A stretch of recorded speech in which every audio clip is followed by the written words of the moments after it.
Your beautiful learning objective for today is compute complex numbers by adding and subtracting.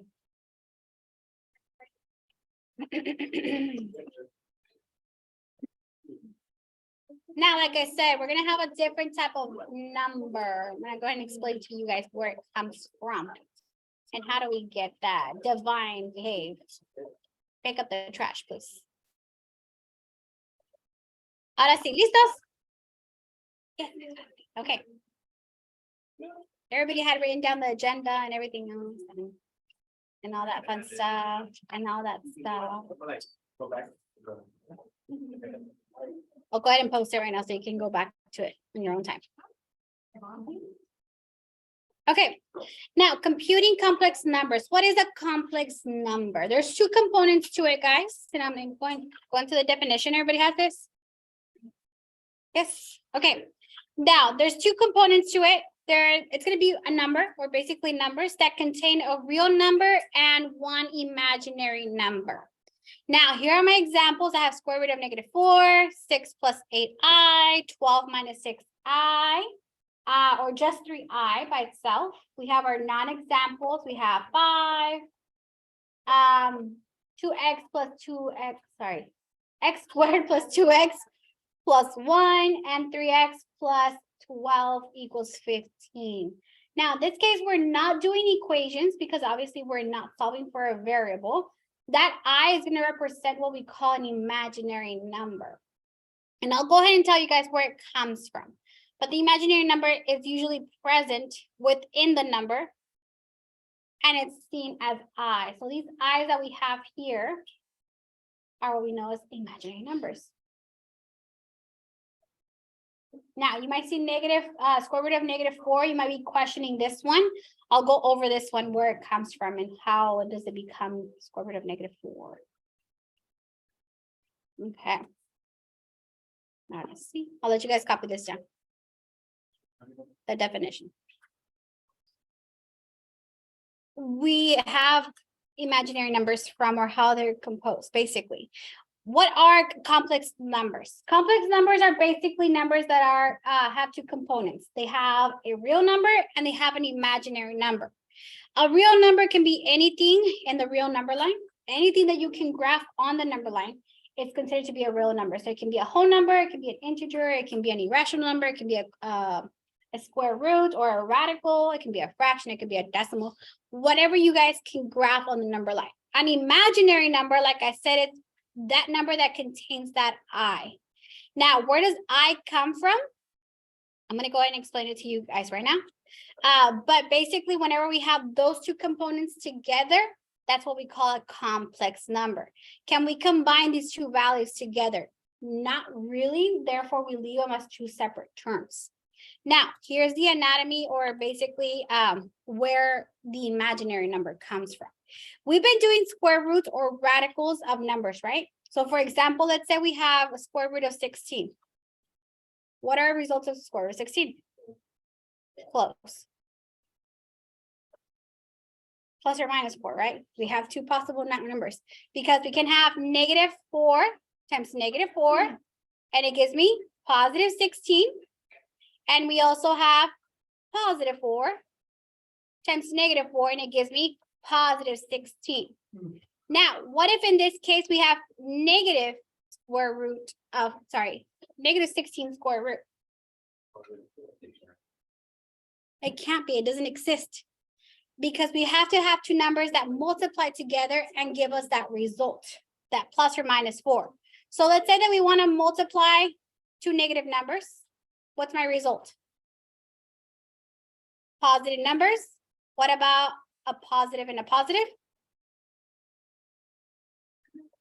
What is the result? Positive. Now we have to have an alternating value in order for us to have that negative result. Therefore, we're going to have what we call I in this case. So let's imagine that we have just -1, right? So square root of -1. Whenever we square root it, we don't know what the actual root is. So therefore, it's going to be an imaginary value.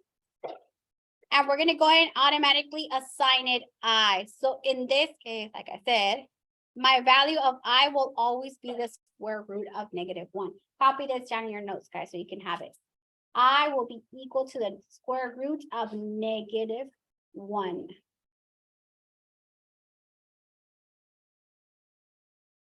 And this only happens when we have a square root of a negative number. Square root of negative number. We have automatically I. Anytime we try to take a square root of a negative number, we have I in place. Okay. All right. Let me go ahead and skip this part. I'll go ahead and show you guys that part tomorrow. So now the anatomy of complex number, how does it compose of? We have its real number and we have its imaginary part. And it's imaginary number. So therefore it is the complex number. We have a real part and imaginary part. So in this case, it can be any number on the real number line, like for example, 5. And any number with I included is going to be taken as or considered as my imaginary number.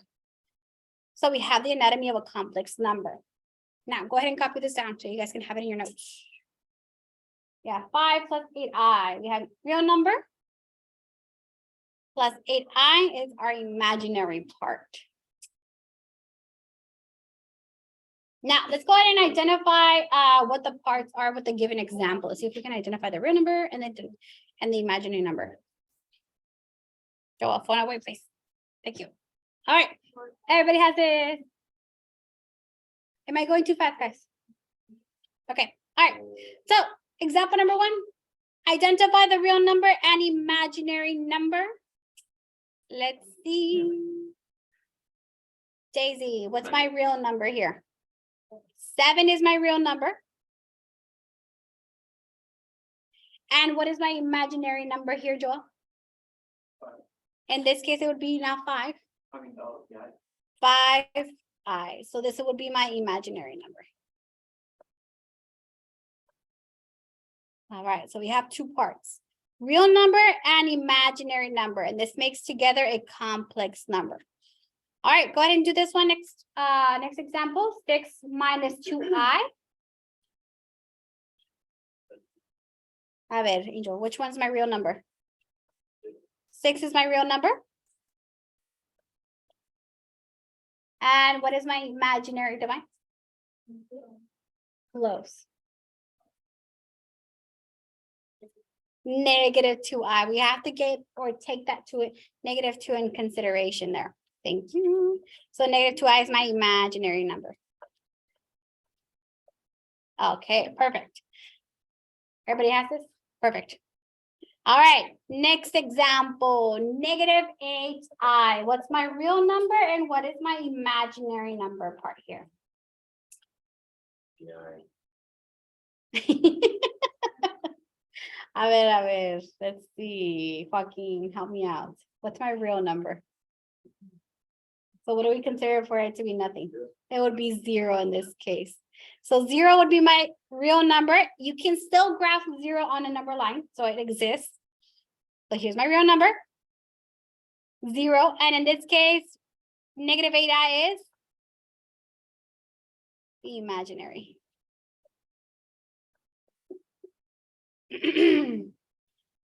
Not too bad, right? Okay. One last one, guys. What about this one? 1,000. It's just the real number. So we have 1,000.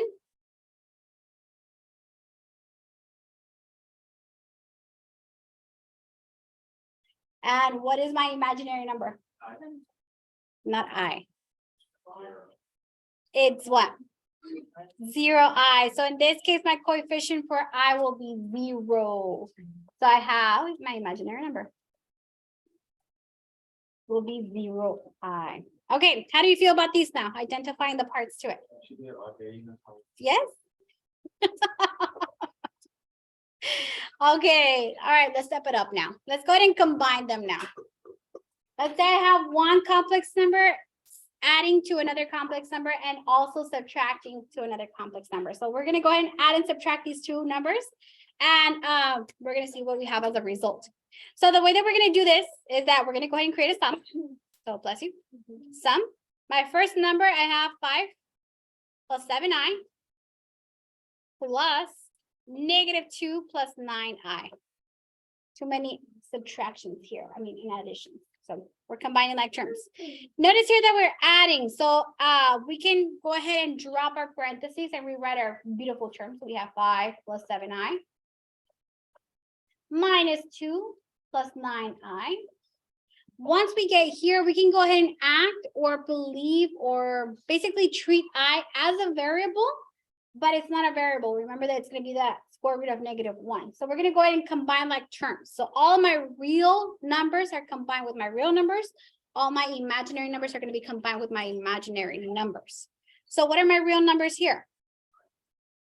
5 and beautiful 2. So let me go ahead and highlight them. 5 and -2. Combine those two, we get a result of 3. And my imaginary numbers are 7i and 9i. Combine those two and I get a result of beautiful 16i. And my complex number, I can go ahead and write it as 3 plus 16i. Now let's go ahead and subtract it. Here's my difference. Okay, I have my first number, 5 plus 7i minus -2 plus 9i. Now, be careful whenever you subtract, guys, because we have parentheses. What happens when you have a little beautiful parentheses? You have to distribute that negative sign into the second or the terms from the second parenthesis that you have present there. So let's go ahead and write my first number. We have 5 plus 7i, -1 times -2. It's now +2 and -1 times -9i, -9i. Sorry, +9i, sorry. -1 times +9i. All right, let's go ahead and combine like terms. What terms are alike? 5 and 2. I have 1. 7. And my beautiful imaginary numbers. 7i and -9i. So I have what as a result? -2i. Not too bad. How do you feel about these now? Yes. Okay. All right. Let me go ahead and give you guys one more example and go ahead and try it out on your own. Let's see what you guys get. Try this one out. You have -7 plus 3i and -3 plus 2i. Let's see what you get. What do we have for the sum, Ricardo? How do I write it out? Yep, everything. Here's my sum. So I have -7 plus 3i plus -3 plus 2i.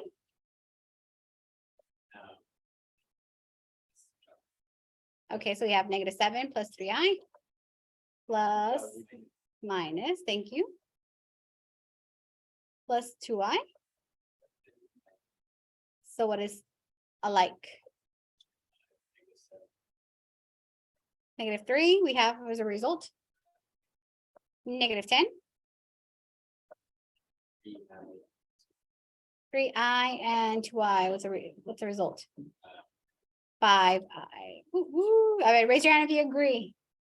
Everybody should agree. Awesome. Okay, let me go ahead and pick somebody else for the next one. All right, Mia. Step by step. Write it out. So let me go ahead and write it out.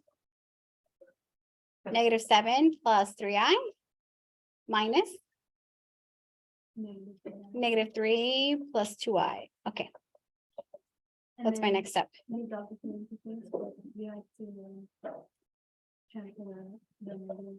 So I have to distribute the negative. So we have that -1, distribute. Okay. So I have now as a result -7 plus 3i plus 3 minus 2i. Okay, what's next? So what are my terms? -7 and +3. Which is -4. -4. And then 3i and -2i. Negative. 3i, negative 2i, which is Negative. negative, Negative. huh? Negative I. Raise your hand if you agree. No, yes, no. I have some people that yes, no, maybe so. Let's go ahead and analyze. Is it negative 4 minus I, or why is it positive? There you go. So we have positive 3 minus 2i, negative positive 3i minus 2i. There you go. So it's positive. There you go. I'll go ahead and give it to you guys. Okay, so go ahead and check out your beautiful Chromebooks. So you guys can work on your homework for today. Not too bad, right?